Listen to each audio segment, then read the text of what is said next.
Dans le village de Soba, niché entre une savane dorée et un large fleuve aux eaux mystérieuses, vivait Nafi, une jeune fille de 15 ans. Fille unique de Demba, le pêcheur le plus respecté du village, elle avait grandi au rythme des vagues et des récits ancestraux que son père lui racontait chaque soir. Le fleuve était sacré, porteur de vie, mais aussi de secrets. On disait qu'il avait une âme et qu'il punissait ceux qui lui manquaient de respect. Demba, homme sage, répétait toujours: le fleuve donne, mais il reprend aussi. Il faut savoir écouter ses murmures. Mais un jour, cette vérité frappa le village plus durement que jamais. C'était la saison sèche. Le fleuve, d'ordinaire généreux, se faisait avare. Les filets remontèrent vides, et les villageois commençaient à murmurer qu'une malédiction pesait sur eux.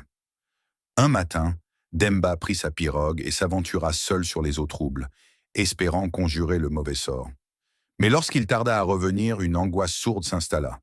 Au coucher du soleil, un enfant du village courut vers la place centrale, haletant: le fleuve a pris Demba! Sa pirogue flotte à la dérive! Un cri déchira le silence. C'était Nafi. Sans attendre, elle courut vers l'eau, les larmes brouillant sa vue.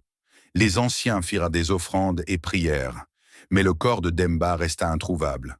Selon la tradition, si l'âme d'un homme n'était pas retrouvée dans les 3 jours, il était considéré comme perdu à jamais dans le royaume des esprits.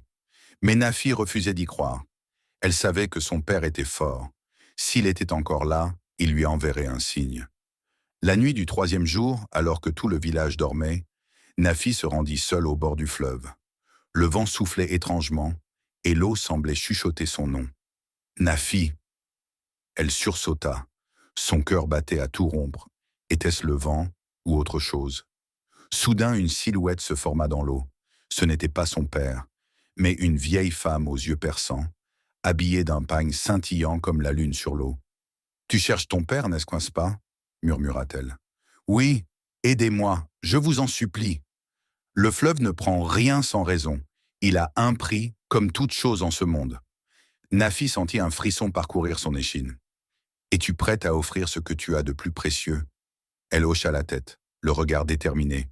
« Oui, je donnerai tout pour revoir mon père. » La vieille femme sourit tristement et toucha son front. Un froid glacial envahit le corps de Nafi.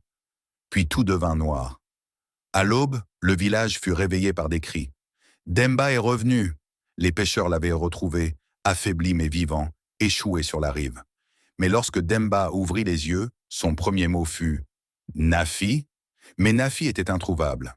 On la chercha partout, en vain. Seule une empreinte de pied menant au fleuve